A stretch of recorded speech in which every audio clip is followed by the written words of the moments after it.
Hola, el día de hoy hablaremos sobre las consecuencias toxicológicas ocasionadas por AINES en pequeños animales. Nosotros somos Sofía Carrasco, Anaís Canales, Sabrina Jara, Paloma Pereira, Javiera Pérez y Javiera Troncoso. Las intoxicaciones por fármacos en animales domésticos son una problemática a nivel mundial. En esta presentación hablaremos específicamente sobre los antiinflamatorios no esteroidales. Los AINES son un conjunto de fármacos que tienen en común su acción analgésica, antipirética y antiinflamatoria. Su mecanismo de acción se basa en la inhibición de la enzima ciclooxigenasa, que es una enzima que permite el correcto funcionamiento del sistema. Si se inhibe con más potencia, mejor será su efecto antiinflamatorio, pero los AINES poseen una acción específica, inhibiendo tanto la ciclooxigenasa 1 y 2. Esto desencadena efectos indeseables. Los AINES son asequibles sin receta médica, por lo que se les encuentra fácilmente en el hogar. La toxicidad varía según el compuesto y la especie animal. Si bien los AINES pueden causar accidentes tóxicos mediante una sola dosis elevada, es más frecuente que se produzcan al ser administrados en dosis bajas a lo largo de semanas o meses. El origen de este tóxico radica en la dosis. Por ejemplo, tenemos el ácido acetilsalicílico conocido como aspirina. En el gato puede ser tóxico más de 25 miligramos por kilo. En perros, más de 15 miligramos por kilo cada 8 horas. El ibuprofeno llega a ser tóxico entre 50 a 100 miligramos por kilo. En perros posee un índice terapéutico bajo y eliminación lenta. No se recomienda su uso en esta especie. Con la indometacina, los perros pueden desarrollar úlceras gástricas con 2 o más miligramos por kilo. Y finalmente, la dosis tóxica del naproxeno en perros es de 220 miligramos y puede causar úlceras gástricas agudas. Los AINES son descritos y clasificados en una amplia lista. Sin embargo, para este caso solo se mencionan los más estudiados y descritos en intoxicaciones de animales pequeños. Dentro del grupo de los ácidos acéticos tenemos a la indometacina, que se vende comercialmente por el mismo nombre. Los ácidos carboxílicos corresponden al ácido acetilsalicílico, o más conocido como aspirina. Dentro de los ácidos propiónicos tenemos al carprofeno, que se puede encontrar comercialmente como Rimadil o también por otros nombres, el ibuprofeno, que se comercializa por el mismo nombre de su principio activo, y el naproxeno, que comúnmente se encuentra como naproxeno o Naxpet. Por último, tenemos a los paraminofenoles. Acá podemos encontrar al paracetamol, que se comercializa por el mismo nombre. Cabe destacar que las intoxicaciones por ibuprofeno y paracetamol son las más descritas dentro de la literatura. Especies susceptibles. Debido a su amplia disponibilidad y uso, la ingestión accidental aguda de AINES en perros y gatos es bastante común. Ibuprofeno, aspirina y naproxeno son algunos de los AINES más comúnmente encontrados en animales domésticos. También se puede utilizar en animales mayores, como en los caballos, pero en este trabajo nos enfocaremos en animales menores. Vías de ingreso. Vía aérea. El parénquima pulmonar tiene una gran superficie de absorción en el perro, por lo que es muy rápida la llegada a corazón y cerebro, causando una intoxicación bastante aguda. Piel y mucosas. Debe tenerse presente que si bien muchos tóxicos no atraviesan la piel normal, pueden ser absorbidos si esta presenta heridas, zonas inflamadas o desnudadas por epidermis. Gastrointestinal. En perros y todos los carnívoros la absorción es mucho más rápida en el estómago e intestino. Y por último, parenteral. Puede ser accidental cuando se inyecta un medicamento que no corresponde a la vía endovenosa. Todos los AINES tienen en común su mecanismo de acción. La mayoría de ellos actúa inhibiendo de forma enteroespecífica y competitiva la enzima ciclooxigenasa o COX. De esta existen dos isoformas, COX-1 y COX-2. Algunos de ellos lo hacen de forma reversible, mientras que otros lo hacen de forma irreversible. No obstante, la ciclooxigenasa es una enzima ubicua, presente en casi todas las células, siendo necesaria su mediación en la producción de ciertas prostaglandinas no inflamatorias que permitan el correcto funcionamiento de muchos órganos y sistemas. El problema derivado a que la mayoría de los AINES disponibles en el mercado poseen la acción inespecífica, inhibiendo de forma no selectiva la actividad enzimática de ambas isoformas.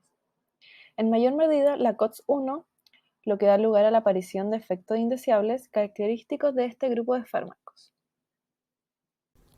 La absorción, distribución, metabolismo y excreción de un fármaco realizan su paso a través de las membranas celulares, siendo la barrera plasmática la barrera más común para la distribución de un fármaco. La absorción depende de la solubilidad, estabilidad y permeabilidad del fármaco. así como de su metabolismo por enzimas secretadas por el organismo y la microbiota intestinal. Los AINES tienen muchas vías de administración, como la oral, intramuscular, subcutánea y tópica. Los AINES administrados por vía oral se absorben bien en el tracto gastrointestinal superior, sin embargo, su tasa y grado de absorción pueden verse influenciados por la especie, el pH gástrico, la presencia de alimento, la motilidad, las lesiones gastrointestinales y la concentración del fármaco. Muchos están formulados para administrarse vía parenteral y se absorben bien cuando son administrados por vía intramuscular o subcutánea. La administración tópica puede dar como resultado niveles mensurables de fármaco en tejido y fluidos sinoviales comparables a lo observado después de la administración oral. Estos fármacos se distribuyen en los líquidos intersticial e intracelular, expresando diversos factores fisiológicos y propiedades fisioquímicas particulares de cada uno de ellos. Generalmente se distribuyen en el extracelular con un pequeño volumen de distribución, debido a que la mayoría tiene una carga iónica. Sin embargo, como la mayoría son ácidos débiles, penetran fácilmente en los tejidos inflamados, dando como resultado que la duración del efecto puede exceder su aparente vida media sistémica. El metabolismo de los AINES está mediado por oxidasas hepáticas de función mixta y se basa en una variedad de reacciones de conjugación, existiendo diferencias importantes entre las especies. La biotransformación hepática de la mayoría de estos resulta en metabolitos inactivos o menos activos, aunque existen algunas excepciones, como por ejemplo la aspirina y la fenilbutazona, que se convierten en metabolitos activos como el salicilato y oxifenbutazona. Con respecto a la eliminación del fármaco, el polimorfismo del citocromo P450 y otras enzimas metabólicas pueden afectar de una manera dependiente, como por ejemplo que el alto nivel de unión a proteínas y la acidez relativa de la orina en pequeños animales da como resultado que solo una pequeña fracción de la dosis administrada se excreta sin cambios en la orina. La excreción es predominantemente renal por filtración glomerular y excreción tubular, aunque se produce cierta eliminación biliar de conjugados, que están disponibles para el reciclaje enterohepático. La tasa de excreción renal depende del pH y esta puede ser inhibida competitivamente por otros ácidos débiles, además de que se excretan a diferentes velocidades según la vía metabólica y el grado de circulación enterohepática, por lo que la vida media de eliminación varía entre las drogas y las especies. El mecanismo común de acción de los AINES se basa en impedir la síntesis de prostaglandinas. Esta síntesis se inicia con la oxidación del ácido araquidónico mediante enzimas ciclooxigenasas o lipoxigenasas, que originan prostaglandinas, leucotrienos, tromboxanos y prostaciclinas. Los AINES se combinan con el sitio de acción de la actividad del COX, impidiendo la oxidación del ácido araquidónico. Dentro de ella, COX-1 es la encargada de sintetizar prostaglandina E. Esta es secretada por la mucosa gastrointestinal, causante de la relajación del músculo liso y vasodilatación, lo que favorece la irrigación de la mucosa gástrica y del riñón. Además, inhibe la producción de ácido clorhídrico y de pepsina, estimulando la del mucus gástrico. Pero esta misma prostaglandina se encuentra en el exudado inflamatorio, generando vasodilatación, aumento de permeabilidad vascular y de la respuesta dolorosa a sustancias algógenas. También se la encuentra en el centro de la termorregulación, en donde participa la elevación febril de la temperatura orgánica. Si bien la depresión de la síntesis de las prostaglandinas por parte de los AINES tiene efectos terapéuticos positivos al reducir inflamación, dolor y fiebre, no es menos cierto que el uso prolongado de estos también reduce la defensa de la mucosa gástrica contra el efecto irritante de sus propias secreciones. Por otra parte, la pérdida de las acciones vasodilatadoras de prostaglandina E2 y prostaglandina 1 puede producir la injuria hipóxica renal, especialmente si los AINES se utilizan durante tiempo prolongado. Aunque la mayoría de los AINES inhiben todas las isoformas de COX, se ha desarrollado una línea COX-2 específica, como el meloxicam, que produce menos efectos indeseables sobre las funciones fisiológicas de estas prostaglandinas, aunque no los elimina del todo.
Signos, síntomas y hallazgos de necropsia. En general, los signos comunes descritos por intoxicación por AINES son gastritis, vómito, hematemesis, dolor abdominal, melena y oliguria.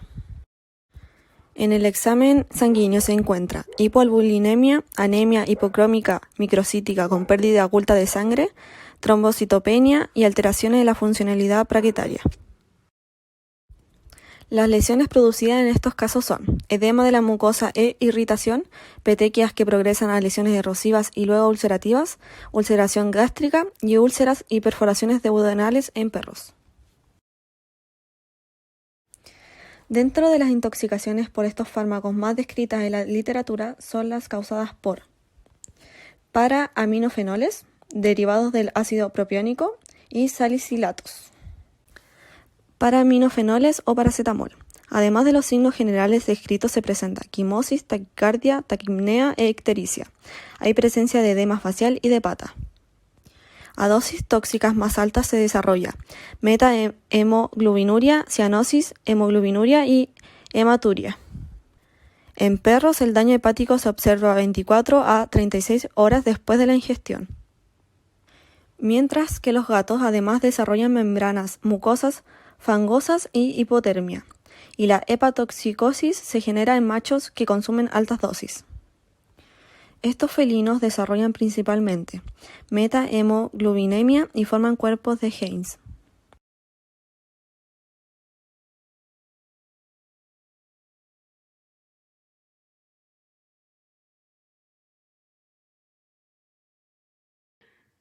En cuanto a los hallazgos de necropsia, en perros hay necrosis centrolobulillar y en gatos ocurre de manera difusa. En perros sucede edema tubular renal y degeneración, además cilindros tubulares proteináceos. En los casos de intoxicación por ácido propiónico se observan efectos gastrointestinales, renales, hepáticos, neurológicos, dermatológicos y hematológicos. En los casos de intoxicación por ácido propiónico se observan efectos gastrointestinales, renales, hepáticos, neurológicos. Los pacientes con más riesgo de toxicidad renal son los gatos debido a que no pueden metabolizar completamente el fármaco porque carecen de la enzima gluconiltransferasa, haciendo que sea altamente nefrotóxico. En las intoxicaciones por aspirina generalmente se observa hiperapnea, convulsiones, alcalosis respiratoria, acidosis metabólica, coma y aumento del tiempo de sangrado. Además, hay alteración en el estado ácido-base del paciente. El cuadro crónico se caracteriza por úlceras gástricas con o sin perforación, hepatitis tóxica, anemia y retraso en los tiempos de sangrado por inhibición de la médula ósea. Particularmente en el gato, se observa depresión respiratoria, acidosis metabólica, hipertermia, convulsiones, coma, hepatitis tóxica, anemia por cuerpos de Heinz y trombocitopenia. También puede observarse hipernatremia e hipocalemia.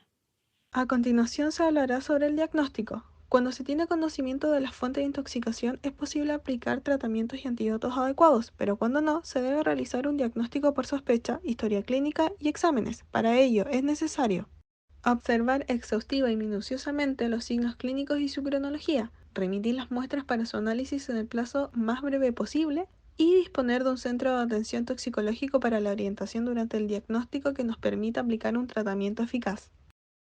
En primer lugar, tenemos el diagnóstico diferencial. Los signos clínicos y los datos de laboratorio pueden imitar las características de otras alteraciones en caninos y felinos.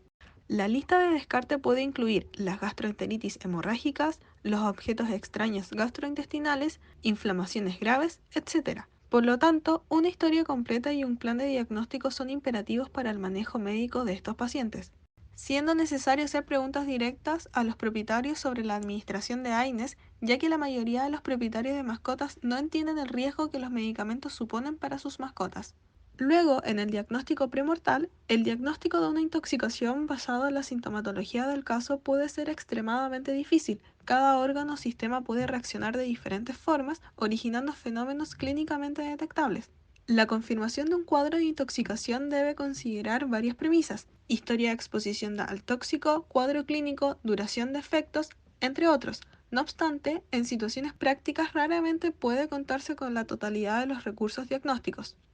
A pesar de su importancia, la historia clínica suele ser una de las partes menos atendidas de diagnóstico.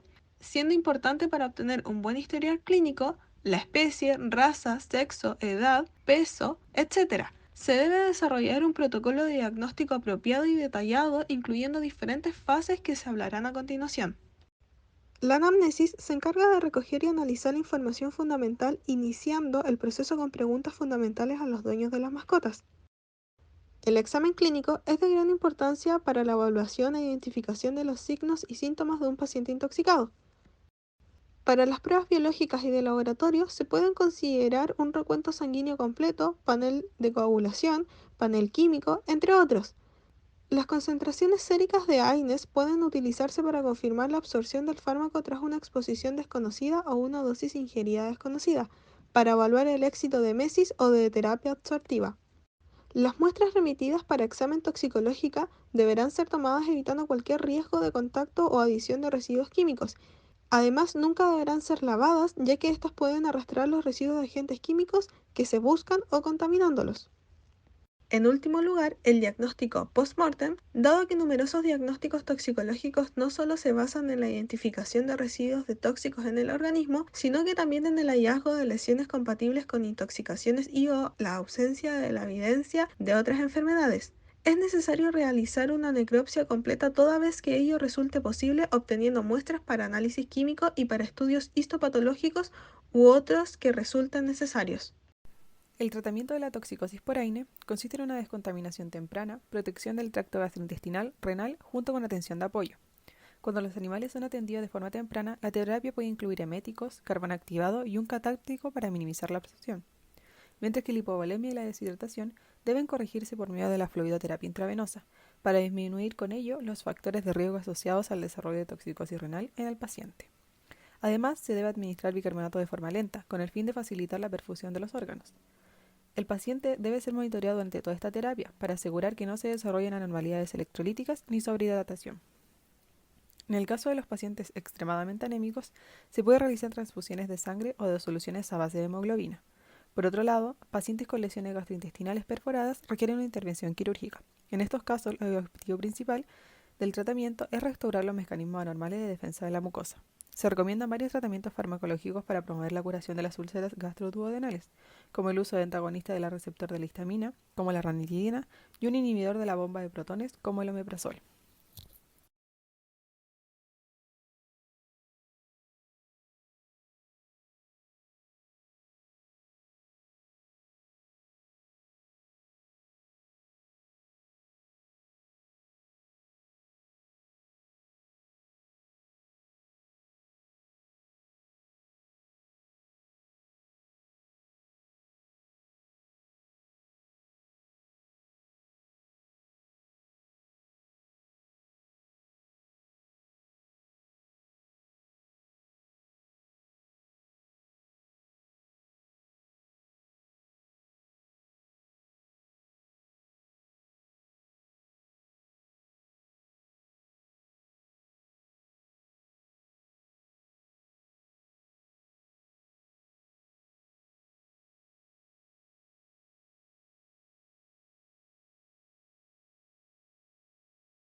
Para prevenir las intoxicaciones con AINES, se recomienda educar a la población sobre la tenencia responsable, para que así sepan la importancia de llevar a sus mascotas al veterinario y que tengan conocimiento en cuanto al potencial peligro que presentan los medicamentos, ya que pueden causar toxicidad dependiendo de la especie, la dosis, concentración, etc. Así se previene la autoprescripción, la cual es una causa muy común. Almacenar de forma segura los medicamentos del hogar y los posibles residuos de estos, para que así se reduzca el riesgo que el animal lo consuma y se genere una intoxicación por accidente. Seguir las indicaciones que da el médico veterinario, además de que éste considere si el paciente tiene un riesgo incrementado a efectos adversos, ya sea porque es mayor o por alguna enfermedad. Para esto se recomienda la monitorización continua de distintos parámetros dependiendo del caso. El pronóstico que trae la intoxicación con AINES varía dependiendo de la dosis consumida por el animal y de la duración de este evento. Sin embargo, se conoce que la intervención médica ha dado buenos resultados, al igual que un tratamiento adecuado, y que sin estos, la intoxicación puede llevar a la muerte. A modo de conclusión, los AINES, gracias a sus propiedades antiinflamatorias, analgésicas y antipiréticas, cumplen un papel muy importante en la terapia de animales menores, trayendo muchos beneficios siempre y cuando se usen con los conocimientos adecuados. Por esto, es primordial educar a los propietarios de mascotas sobre el riesgo de estos fármacos al usarlos de manera incorrecta y que los médicos veterinarios consideren los factores de riesgo para que adecúen la dosificación según el paciente y sus antecedentes. El mal uso de los AINES puede generar una intoxicación, la cual trae como consecuencias diversos signos, dependiendo del fármaco causante, como lo son afecciones gástricas, problemas hemorrágicos ligados a esta afección gástrica, alteraciones de la función renal, hepáticas, entre otras.